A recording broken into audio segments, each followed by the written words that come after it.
Os decía ayer en la introducción a estos ejercicios espirituales centrados en la figura de la Virgen María para conocerla, amarla y sobre todo imitarla, intentar imitarla, que la Virgen María era, creo yo, el punto de referencia que quería el Papa Juan XXIII cuando convocó el Concilio Vaticano II. Él hablaba de volver a los orígenes, volver a las fuentes primitivas, y si bien es cierto que en esos orígenes estaban los primeros cristianos, y por lo tanto los mártires, los apóstoles, antes que los mártires y que los apóstoles estaba la Santísima Virgen, la reina de los mártires, la reina de los apóstoles. Por lo tanto, creo que lo mejor que podemos hacer a nivel personal en nuestro camino de santificación y también en nuestro camino como misionero del agradecimiento para aportar a la Iglesia, para aportar a la humanidad aquello que el Señor ha puesto en nosotros como carisma, por tanto como don a custodiar pero también a transmitir, lo mejor que podemos hacer es esta imitación de María.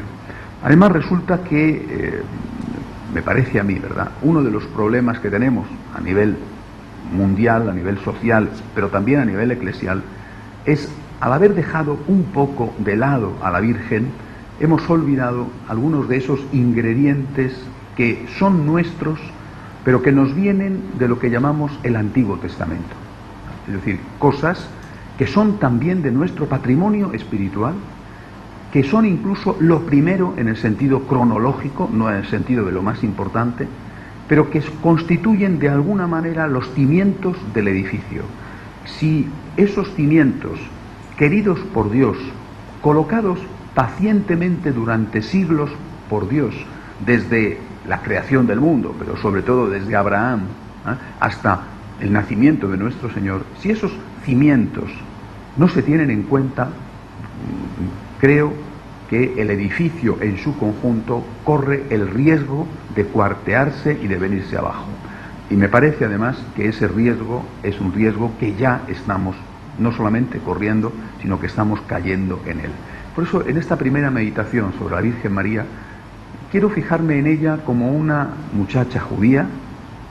Antes de la aparición del ángel, ella era la Inmaculada desde su concepción, pero naturalmente ella no lo sabía. Tenía una relación con Dios totalmente única, extraordinaria, maravillosa, pero muy probablemente ella no era consciente de quién era ella y por supuesto no era consciente de cuál era su misión, de para qué la tenía preparada el Señor. Por lo tanto, ella vivía como una muchacha judía. Según la tradición, el anuncio del ángel debió de tener lugar en torno a los 15 años, repito, esto es la tradición, ¿verdad? No hay una constancia en las escrituras, pero más o menos es la edad en que las chicas judías se casaban. Por lo tanto, es muy probable que también esa fuera la edad de María, que sabemos que ya estaba desposada con José y que aún no había tenido lugar la consumación de ese matrimonio.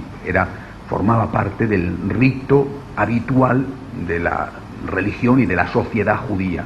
El compromiso que a veces se hacía de niños, es decir, los padres pactaban que tu niño se va a casar con mi niña, bueno, y eso era ya un compromiso serio que por supuesto se podía romper porque las alianzas familiares, lo mismo que se hacían, se deshacían por cualquier motivo, y el caso es que después, cuando pasaba el tiempo, ya tenía lugar el desposorio propiamente dicho, el matrimonio propiamente dicho. En esa primera etapa, por lo tanto, de la vida de la Virgen, nosotros, al mirarla a ella, miramos en realidad todo el Antiguo Testamento. Por lo tanto, tenemos estos 15 años primeros de María, en los cuales lo que vemos es una aplicación perfecta del Antiguo Testamento. Repito, si olvidamos esa herencia que es nuestra, y que es nuestra porque ha sido así querido por Dios, corremos el riesgo de construir el edificio sobre arena y no sobre roca. Sobre ese cimiento firme podemos después edificar. ¿Qué son las cosas fundamentales que podemos ver en esa muchacha judía, por lo tanto, en ese Antiguo Testamento? Algunas de ellas las hemos olvidado totalmente, otras parcialmente, y yo creo que otras, en cambio, no solamente están siendo valoradas, sino que están en alza. Por ejemplo, cosas que están en alza. Bueno, la creación, el respeto a la creación. Dios es creador. El judío, la Virgen María, muchacha judía, creía en que Dios era el creador y creía también que el hombre tenía la misión de cuidar de la creación. El hombre era una criatura, no era el creador, pero era una criatura que había recibido un encargo del Señor, cuidar de esa creación. Pienso que afortunadamente este aspecto, llamémosle así, ecológico, ¿verdad? Ese aspecto en nuestra época está en alza y debe de estarlo, quizás sin exagerar, porque hay algunos puntos de la ecología que se convierten en ecologismo y que son exagerados. Bueno, pero en cambio hay otras cosas más importantes que estas que o han desaparecido totalmente o corren el riesgo de desaparecer. Quiero fijarme en algunas de ellas en esta meditación. En primer lugar, para María, como para el resto, el mundo era totalmente religioso.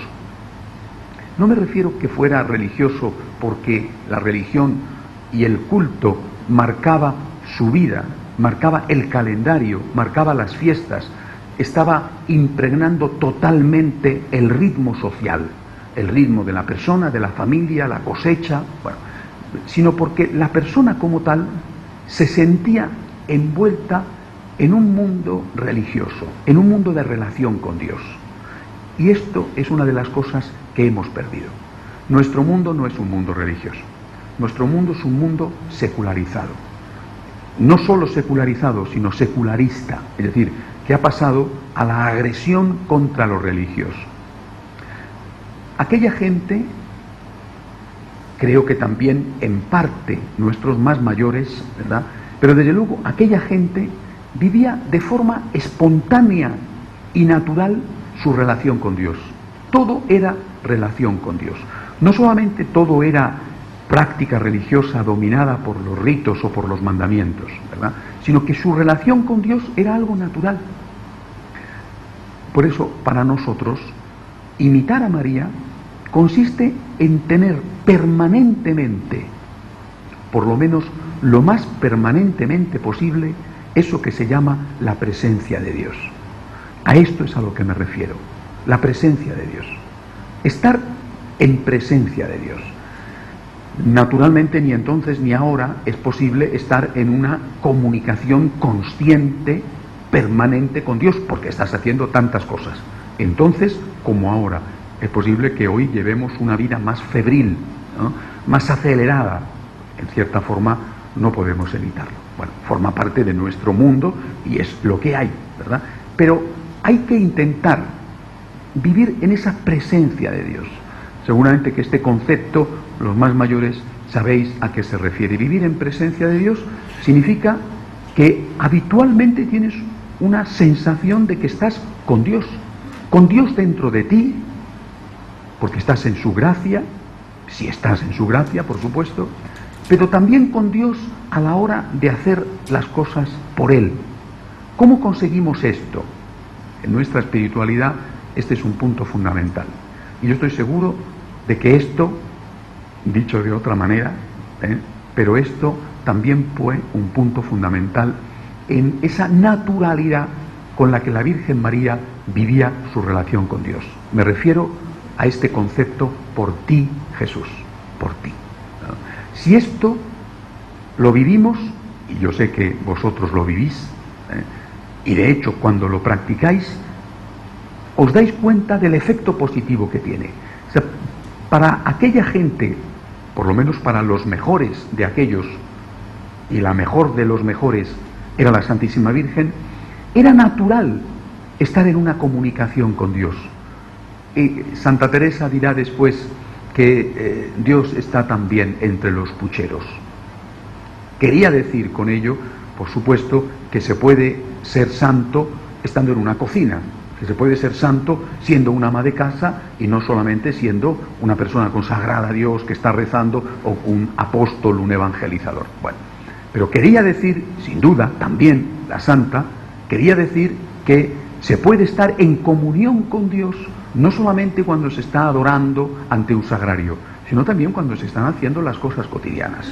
No será del mismo modo, no será digamos, tan conscientemente, pero sí que puede ser, incluso hasta cierto punto, al menos, mucho más meritorio. Por ti, Jesús, por ti. Yo quiero hacer esto por ti. Repito, es una gimnasia que a nosotros nos cuesta, quizá porque no la hemos aprendido de niños, pero estoy seguro de que en aquel tipo de sociedad esto era muchísimo más normal. Por ti, Jesús, por ti. Nosotros, si empezamos a hacerlo y a practicarlo, sobre todo cuando hay momentos de dificultad, poco a poco nos vamos acostumbrando a hacer las cosas. Por ti, Jesús, por ti, Jesús, por ti, Señor, por ti. A esto me refiero con lo de vivir en presencia de Dios. Yo estoy haciendo las cosas por ti. Algunas es evidente que no las haríamos si no fuera por Él. Por ejemplo, soportar los defectos del prójimo. Otras, al contrario, son placenteras, agradables, estar con personas simpáticas que nos caen bien o pasar un rato de descanso. También esas tienen que ser hechas por ti, Señor. No solamente lo malo, sino todo. Y por tanto, el primer dato de aquel tipo de vida de hace 2000 años que a través de María nos ha llegado a nosotros y que no debemos dejar que se pierda, es esta presencia de Dios. Acostumbrarse a vivir de forma natural con el Señor. Por ti, Jesús, quiero hacer esto por ti. Vivo contigo lo más posible de forma consciente y, desde luego, con el ofrecimiento de las obras, no solo en la mañana, sino también lo más posible a lo largo del día. Otro concepto que me parece fundamental de aquella gente era el concepto de sentir a Dios como el Señor. Como os decía, acabo de llegar de Estados Unidos y en una de las parroquias donde he estado he visto que tenían un cartel en inglés, sin duda judío, que tenían en ese cartel con un dibujo de Moisés los 10 mandamientos. Y digo que el cartel era sin duda judío y de seguramente un tipo de judaísmo no clásico, porque en los mandamientos nosotros los tenemos divididos en 2 bloques, 3 y 7, ¿no? Los 3 primeros para Dios, los 7 siguientes para la relación con el prójimo. Bueno, y en este bloque, en este cartel, eran también 2 bloques, pero eran 4 y 6. 4 para Dios, 6 para el prójimo. Bueno, habían puesto uno más en el primer bloque y quitado uno en el segundo bloque. Me ha gustado mucho el que han puesto en el primer bloque, no me ha gustado el que han quitado del segundo bloque. Es decir, no me ha gustado que lo hayan quitado. El que han quitado es el 9º mandamiento. No consentirás pensamientos ni deseos impuros. Vale. Además, el judío, la traducción judía en el 6º mandamiento dice: no cometerás adulterio. Por lo tanto, ellos solo consideran pecado estrictamente el adulterio, pecado en este ámbito del sexo, ¿verdad? Ni el pensamiento, no. Entonces han quitado el 9º. Bueno, esto no me ha gustado, pero sí que me ha gustado lo que han puesto en un mandamiento que además lo han colocado en el segundo lugar. Primero, amarás a Dios sobre todas las cosas. Ellos lo enuncian de otra manera: no tendrás o no adorarás a otro Señor más que Yahvé. Bueno, pero han puesto un segundo mandamiento, y ese segundo mandamiento dice: no te considerarás a ti mismo como Dios. Y esto es muy hermoso, muy útil. Esto va directamente contra una de las consecuencias fundamentales que tiene el relativismo. En alguna ocasión ya os he dicho, volveré a ello, que el relativismo y la posterior dictadura del relativismo en la que nos encontramos, en realidad es la primera tentación. Y esa primera tentación, la tentación del demonio a Adán y Eva, consiste, recordad, en que le dice el demonio primero a Eva, después a Adán, le dice que Dios les prohíbe comer del fruto del árbol de la ciencia del bien y del mal. Un poco compleja la formulación. Si lo tuviéramos que traducir en un lenguaje más conceptual, diríamos: Dios te prohíbe decidir por ti mismo qué es bueno y qué es malo. Dios te lo prohíbe, y la serpiente le dice: ¿sabes por qué te lo prohíbe Dios? porque tiene miedo de ti. Ah, Dios tiene miedo del hombre. ¿Y por qué tiene Dios miedo del hombre? Porque si tú decides por ti mismo qué es bueno y qué es malo, tú serás como Dios. Esta es la trampa. Si tú decides por ti mismo qué es bueno y qué es malo, que esto es el relativismo, ¿verdad? No existe el bien, no existe el mal. El bien y el mal no son objetivos, son relativos.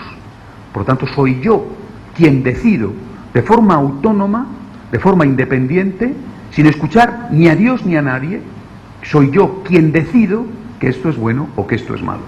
Lo decido no solo una vez y para siempre, sino lo decido en cada momento en función de las circunstancias o de los intereses que yo tenga en este momento.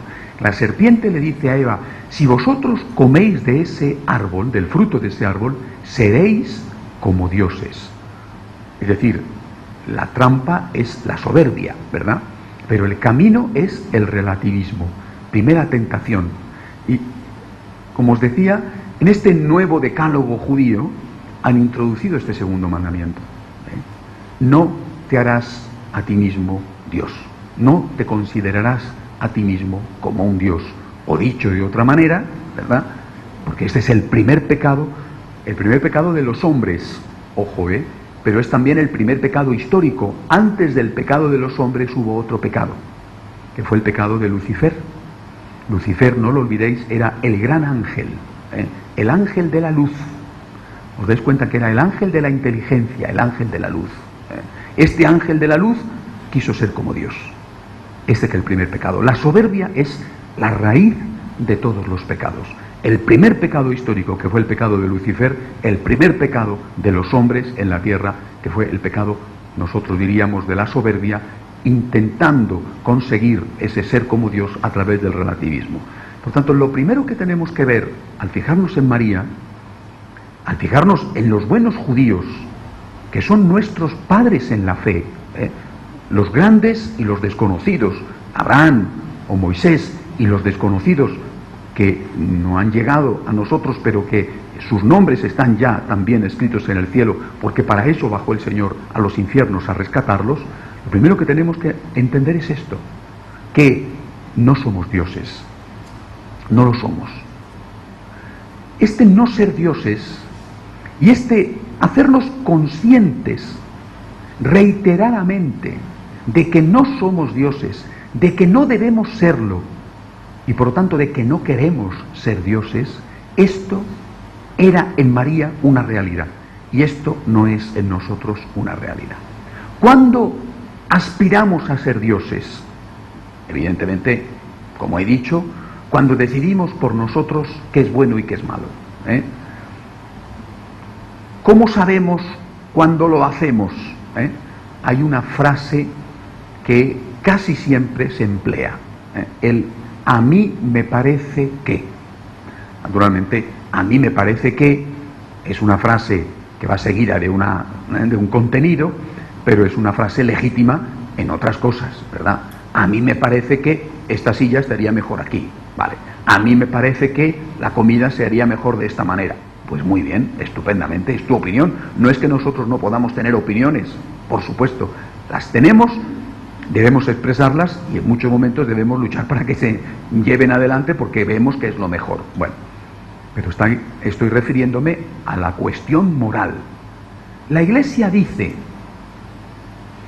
la Iglesia ha dicho siempre, pero a mí me parece que. ¿Cuántas veces hemos escuchado esta frase? Y cuántas veces quizá la hemos dicho. A mí me parece que esto es relativismo. Esto es hacerte Dios. Quizá tú no sabes lo que significa, pero esto es. Esto es relativismo, esto es hacerte Dios. A mí me parece que.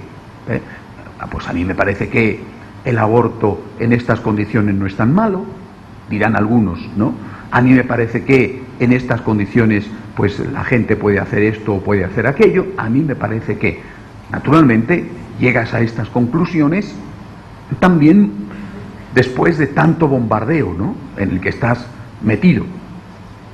Medios de comunicación, personas conocidas, famosos, ¿no? Continuamente vivimos en un contexto que no era el contexto de la Virgen María. Nuestro contexto es secularista, como os he dicho, muy permisivo, muy hedonista. No era el contexto social en que vivía la Virgen María. En ese sentido, nosotros lo tenemos efectivamente mucho peor. Pero la Virgen María, que ciertamente vivió en otro contexto, nos sirve como un ejemplo. Yo no soy Dios. Esto no lo olvidéis nunca. La primera cosa que nos enseña la Virgen es esto: yo no soy Dios. Yo no debo ser Dios, yo no quiero ser Dios. Y la primera consecuencia, la primera característica de este yo no soy Dios, es precisamente esto que os estoy diciendo. Yo no soy Dios y por lo tanto yo no puedo decidir por mí mismo qué es bueno y qué es malo. Primera cosa. Y cuando alguien te lo diga, tal o cual, tú tienes que contestar diciendo: mira, ni tú ni yo somos dioses. ¿Qué es lo que la Iglesia nos enseña? Bueno, pues esto que la Iglesia nos enseña, por lo menos nosotros católicos, tenemos que intentar practicarlo. Hay que intentar practicarlo. Pero dentro de lo malo, es peor modificar la ley desde el punto de vista de decir que lo bueno es malo y lo malo es bueno, que incumplir la ley. Porque al menos incumplir la ley, que está mal, al menos tiene la posibilidad de que puedas cambiar, porque tienes sentido de culpa, sentido de pecado. Y teniendo sentido de culpa y sentido de pecado, siempre te cabe la posibilidad de la conversión. En cambio, cuando una persona ha perdido el sentido de la culpa, cuando una persona hace lo que sea, en los ámbitos que sean, no solamente en el sexto mandamiento, sino en el tema del robo, en la venganza, en lo que sea, cuando una persona ha perdido el sentido de culpa, la posibilidad de conversión es muy pequeña o es nula, porque nunca van a experimentar la necesidad de cambiar.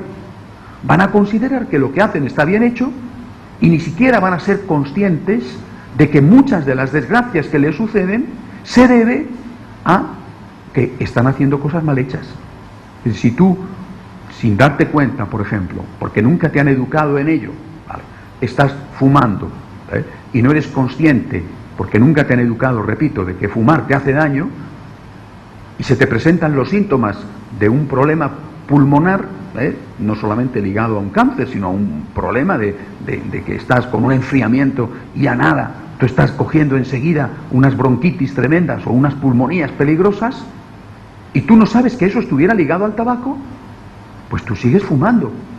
El cometer el mal, aunque sea de forma inconsciente, no te exime de las consecuencias del mal. Tú puedes ser ignorante de que fumar te destruye el pulmón, pero aunque seas ignorante, fumar te destruye el pulmón. Por lo tanto, la primera cosa que nosotros tenemos que darnos cuenta es esto: yo no soy Dios, yo no quiero ser Dios, y esto significa que yo no puedo decidir por mí mismo qué es bueno y qué es malo. Ojalá que sabiendo qué es bueno y sabiendo qué es malo, viva conforme a lo que sé, haga el bien y rechace el mal. Pero si no soy capaz en todo de hacer el bien y de rechazar el mal, siempre me quedará la posibilidad de pedir perdón, ¿no?, de la conversión, de la reconciliación, acogiéndome a la misericordia divina. Primer punto. Segundo punto, ligado a esto mismo que os estoy diciendo.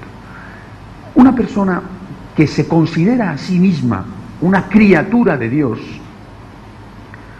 que se considera a sí misma que no es Dios, esa persona no solamente no decide por sí mismo qué es bueno y qué es malo, sino que esa persona no pretende convertirse en Dios para nadie. Este es un problema, creo yo, que está en la raíz de tantas y tantas rupturas matrimoniales. Yo veo que ya desde hace varias generaciones la gente es incapaz, más que antes, de convivir, porque en el fondo cada uno se considera a sí mismo un Dios.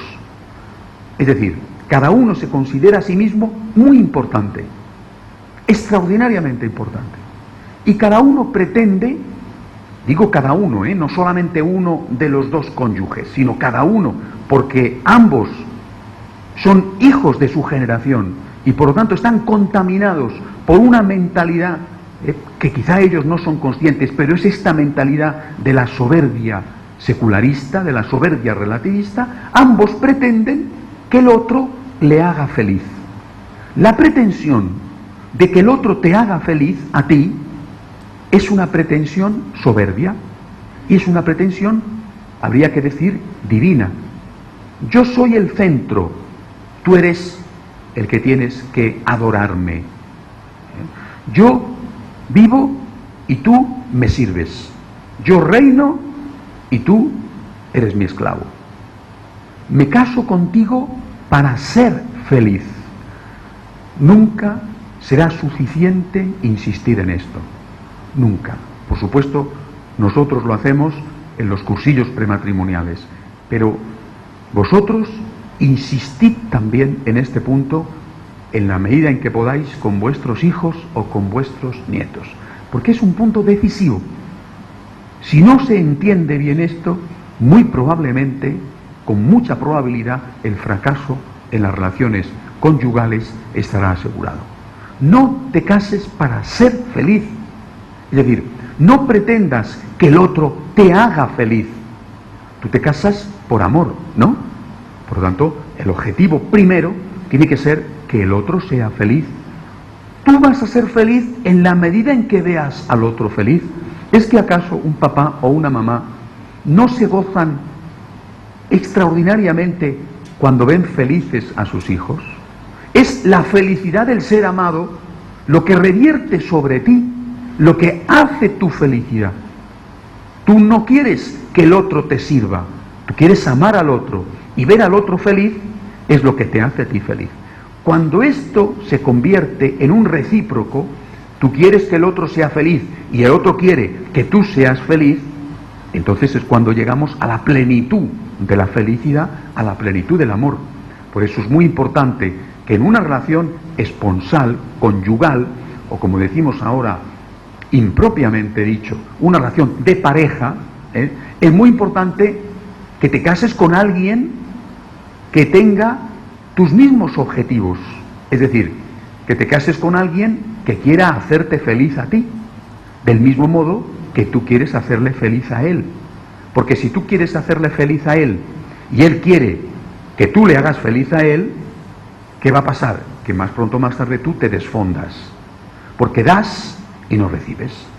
Y llegará un momento en que no podrás seguir tirando de un carro que para que funcione tiene que ser tirado por dos.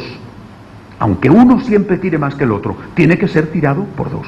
Esta es la clave del noviazgo, asegurarte de que el otro comparte tus mismos criterios fundamentales. Cuando se dice, con mucha, no sé si ingenuidad o inconsciencia, que una persona es difícil para la convivencia, que no se puede convivir con alguien porque no comparte los gustos musicales o de cine, o si uno es de ciudad y otro más de campo, bueno, que aquí hay otras cosas mucho más profundas, ¿no? Seguramente tú puedes estar conviviendo perfectamente con una persona que es de otro equipo de fútbol, no sé si otro partido político, o desde luego de otros gustos distintos en tantas cosas, desde la culinaria a la cultural. Puede estar conviviendo con esa persona perfectamente si esa persona sabe amar. Porque si esa persona sabe amar, un día cederá esa persona a favor tuyo. Dice, mira, a mí simplemente no me gusta ir a un restaurante chino, cariño, pero es que no me gusta la comida china, pero a ti te encanta. Mira, ¿sabes qué te digo? Vamos a ir hoy a una comida china, perfecto, ¿no? Pero otro día serás tú el que cedas. Dice, a mí me encanta la comida china, pero sé que a ti te gusta ir a un restaurante italiano. Pues venga, vamos a ir hoy a un restaurante italiano. Eso es amor, eso es amor. Si te casas con un egoísta, a mí no me gusta la comida china, a ti te encanta, vas a comer toda la vida comida china, ¿no? Hasta que llegue un momento en que diga, mira, me sale ya por las orejas y por las narices y por todos los lados me sale ya los rollitos primavera, ¿no? Entonces ya no puedo más con la comida china, ¿no? Que es un ejemplo tonto, pero es un ejemplo real. Por eso yo creo que nosotros, en este aspecto digo, primero tenemos que vivirlo nosotros, Yo no soy Dios, yo no pretendo que tú me hagas a mí feliz. Yo soy una criatura y por lo tanto lo que quiero es hacer feliz a Dios y hacer feliz a la persona amada. Y mi gozo es ver feliz al que amo. Cuando eso lo llevas a una relación esponsal, conyugal, familiar, tienes que asegurarte de que la otra persona está en la misma sintonía que tú, porque si no, más pronto o más tarde te vas a desfondar y simplemente eso no va a poder seguir adelante, como por desgracia en tantos casos sucede. O si sigue adelante es a costa de un enorme esfuerzo por tu parte, que se puede hacer, naturalmente, contando con la gracia de Dios y que en tantas otras ocasiones en el pasado, sin duda, se ha hecho. Bien. Otro aspecto de este centrar las cosas en Dios, el tema del misterio. El hombre siempre ha intentado entender el porqué de las cosas. Esto forma parte de nuestra naturaleza. Por tanto, esto es algo querido por Dios. Digamos que el hombre es curioso. El ser humano es curioso. ¿Por qué? ¿Por qué? ¿Por qué el sol nace y se pone? ¿Por qué los ciclos de las estaciones?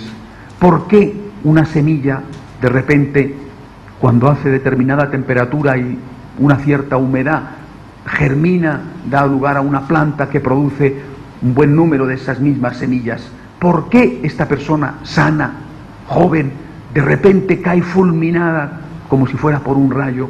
¿Por qué en el vientre de la mamá hay una criatura nueva, maravillosa, que después de unos meses sale afuera y es otra nueva persona? El hombre, desde sus orígenes, se ha hecho estas preguntas. La curiosidad del hombre está en la raíz de la ciencia. Esto no es nada malo, ¿no? Y al contrario, repito, es querido por Dios, ¿no? La ciencia, la técnica, no es más que la respuesta que el hombre ha ido dando a estas preguntas que se hacían, y del mismo modo, en otro tipo de temas, lo es la filosofía. ¿Por qué? El hombre responde, busca, escudriña, investiga, a veces se encuentra. Pero ¿cuál es la diferencia entre esto, que es natural, que es bueno, que es querido por Dios, que es legítimo? ¿Cuál es la diferencia entre esto y esta rebeldía del hombre contemporáneo, pero seguramente más atrás también, a aceptar que no podemos entenderlo todo? La diferencia está en el concepto que el hombre tiene de sí mismo. Si tú te entiendes a ti mismo como una criatura de Dios, entiendes inmediatamente que Dios es más grande que tú, y por lo tanto entiendes de forma natural que habrá cosas, no todas, porque nosotros que estamos hechos a imagen y semejanza de Dios, por lo tanto habrá cosas que sí podamos entender debido a que estamos hechos a imagen y semejanza de Dios, pero habrá otras cosas que no podamos entender. Aceptar el misterio como algo natural en la vida es algo que, en este caso los antiguos, y me refiero a la Virgen y a su época, y quizá no solamente entonces, sino también posteriormente, hasta hace relativamente poco, es algo que se vivía de forma normal. Yo no puedo entenderlo todo.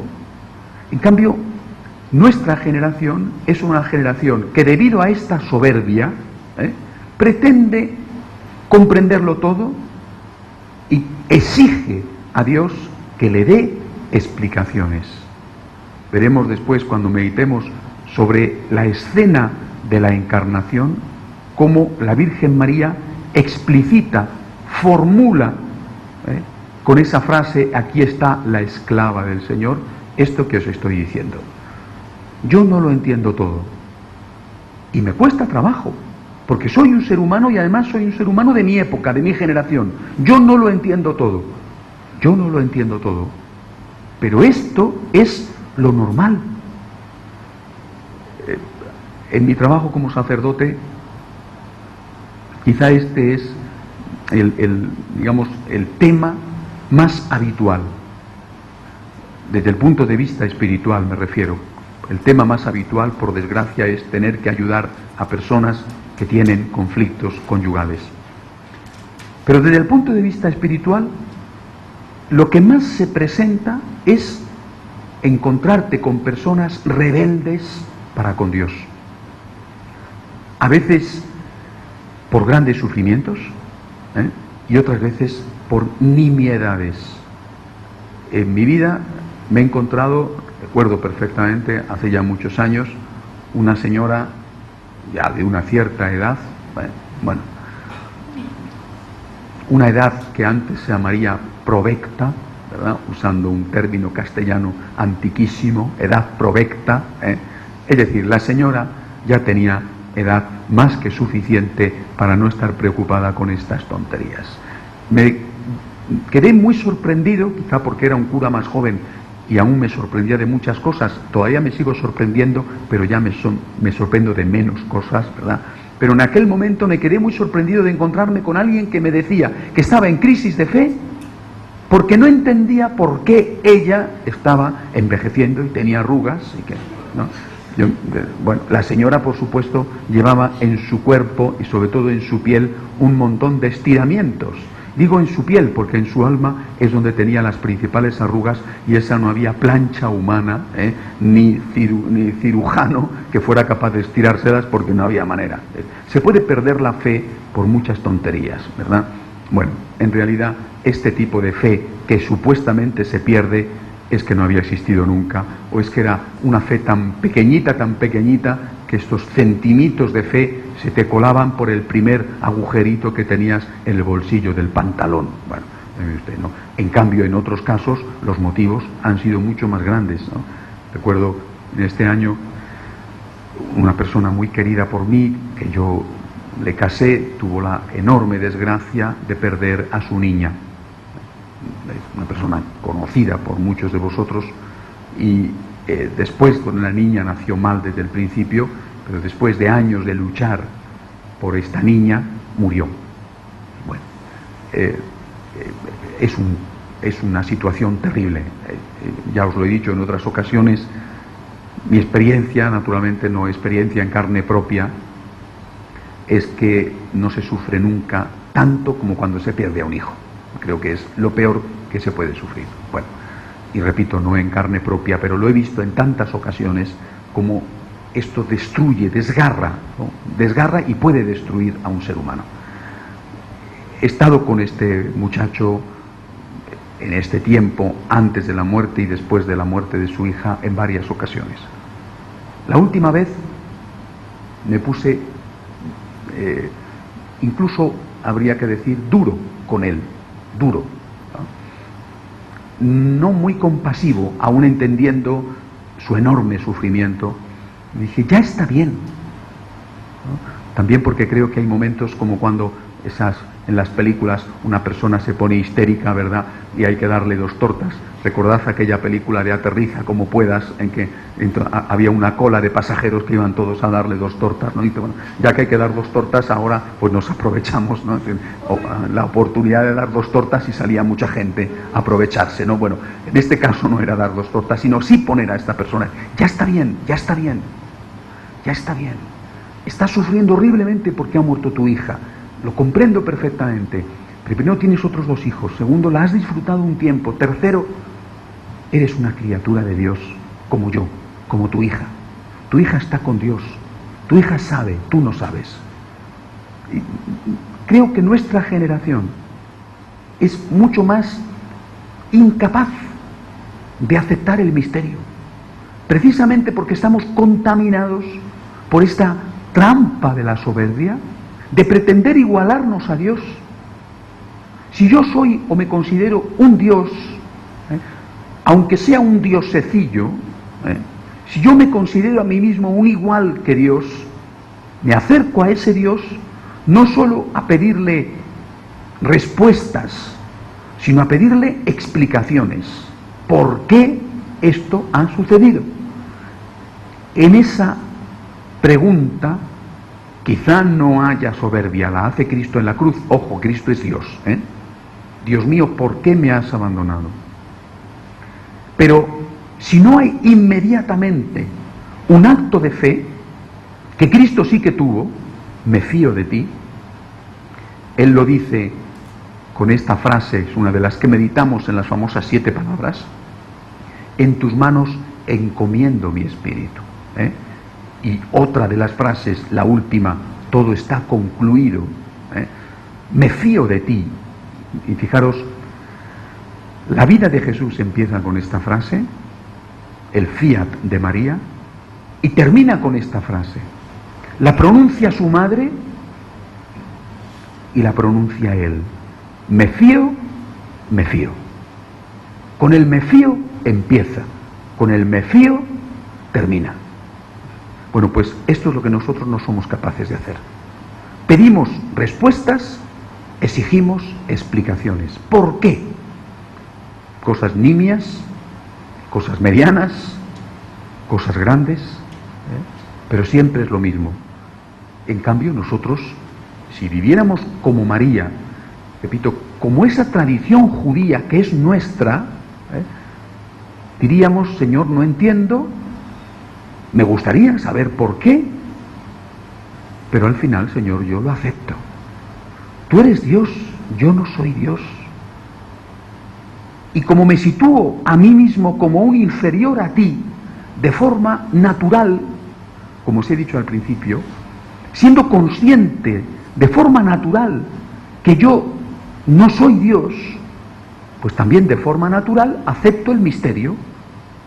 Integrar el misterio de una manera natural, de una forma habitual en mi vida, me lleva no a renunciar a averiguar el porqué de tantas cosas, sino sí a renunciar que puedo saberlo todo.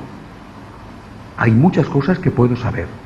Tengo que intentar saber cuantas más cosas mejor, pero yo asumo de forma natural que no soy Dios y que no puedo entenderlo todo.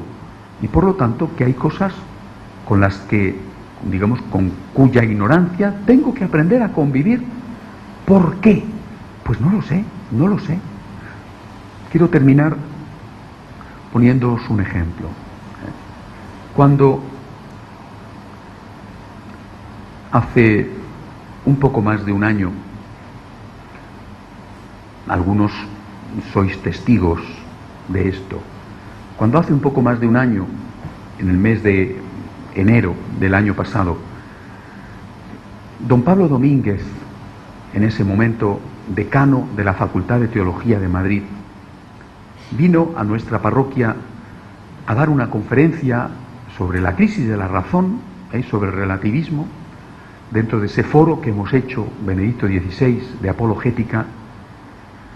Todos los que estábamos, algunos estáis aquí, de los que estábamos entonces allí, sobre todo los que no conocían a don Pablo Domínguez, todos quedamos maravillados. Pablo, sacerdote joven, guapo, simpático, brillante, probablemente una de las grandes promesas de la Iglesia en España, cautivaba a todo el mundo que iba rozando con él por la vida. El comentario de todos fue unánime. Aquella sala de conferencias estaba abarrotada y todos dijeron lo mismo.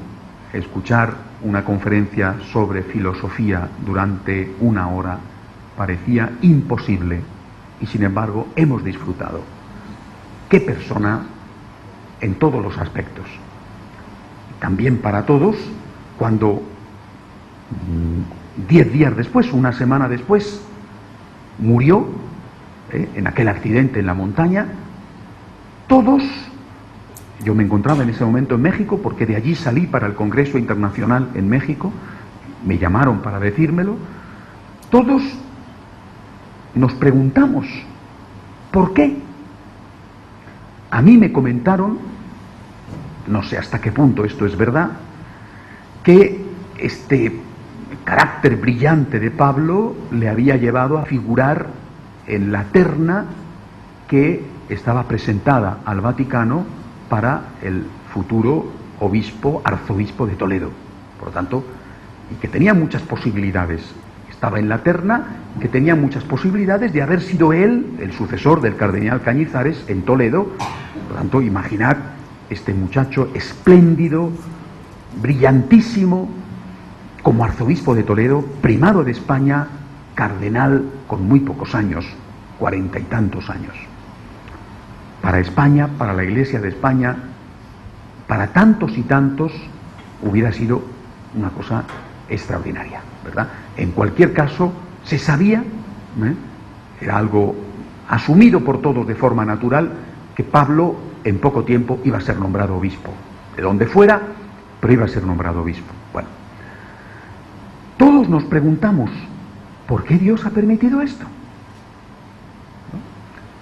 Anda que no hay gente que, ¿verdad?, podría pasar a mejor vida, ¿no? ¿No? Y dejaría detrás muchos suspiros de alivio, ¿no? Y también seguramente muchas acciones de gracias, ¿no? Y en cambio el Señor se lleva a esta joya en una iglesia que no está sobrada de ellas, ¿no? En ese momento, para todos nosotros, fue un misterio, y las personas con las que yo hablé, y fueron muchas, coincidíamos en que era un acto de fe entender el designio de Dios. Ha pasado el tiempo.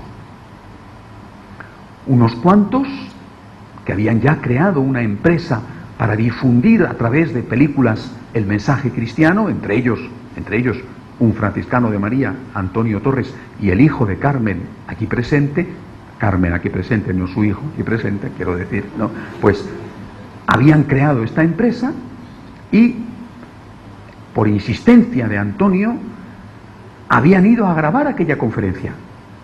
Por insistencia de Antonio, porque el director, así lo reconoce él en la película, no quería ir.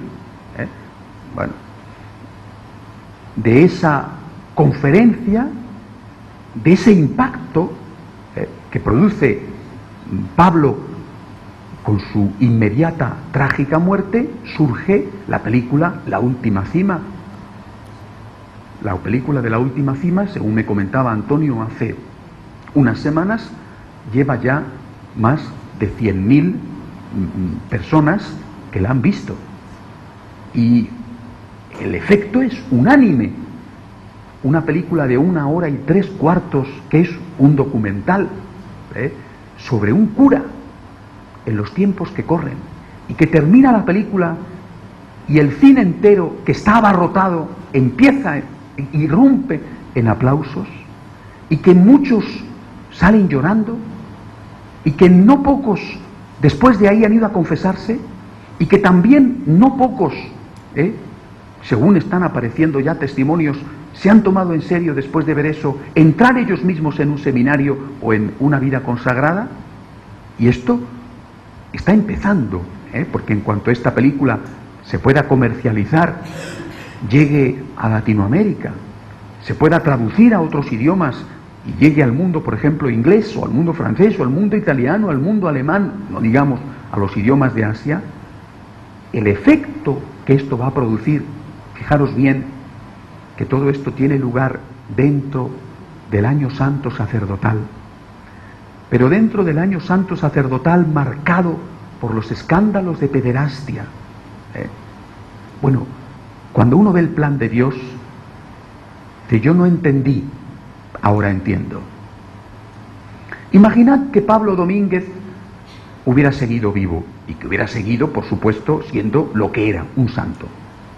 Hubiera sido, quizá, primado de España, en todo caso obispo, y después de un tiempo hubiera llegado a arzobispo, y siempre cabe la posibilidad de que hubiera terminado siendo cardenal de Madrid, de Barcelona habiendo nacido en Madrid más difícil, pero bueno, de Madrid, de Toledo, bueno, o de Roma, en una importante congregación vaticana. Cuánto bien hubiera hecho Pablo con una larga vida de santidad y de sabiduría. Cuánto bien habría escrito libros piadosísimos, habría predicado a decenas de monjas, en fin, cuánto bien habría hecho Pablo. Me atrevo a decir que todo el bien que Pablo hubiera hecho con su vida, me atrevo a decir, era menos que el bien que está haciendo la película. En el momento exacto, en el momento oportuno. Solo Dios sabe las cosas. Y esto a nosotros nos cuesta mucho entenderlo. Es, repito, por esta soberbia, fruto típico de la época relativista. Queremos saberlo todo. Y que Dios nos dé no solo respuestas, sino explicaciones. Cuando hablaba con este muchacho que ha perdido a su niña, le decía, mira,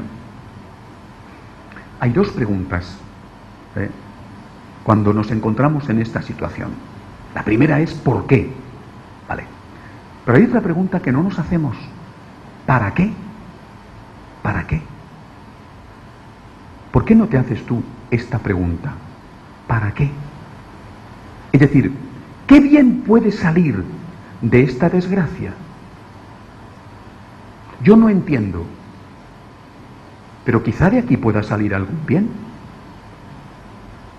A lo mejor esta persona que muere me deja un ejemplo que yo puedo aprovechar. A lo mejor esta enfermedad mía la puedo ofrecer y eso hace un bien a alguien conocido o desconocido y representa una conversión.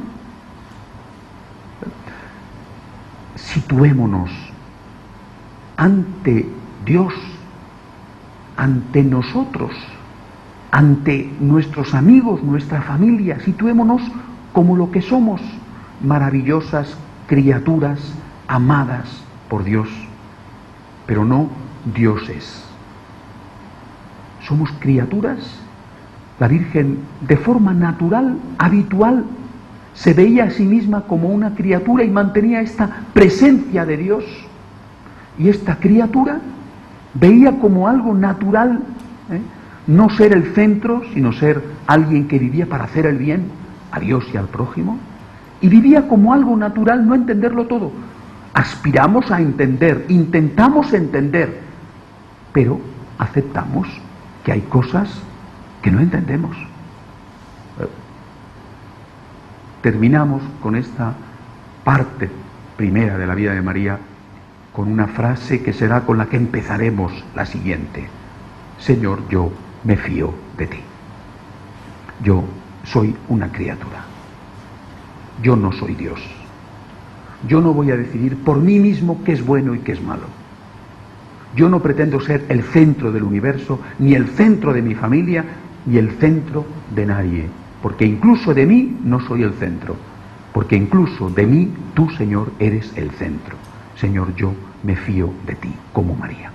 Hacemos un momento de oración en silencio.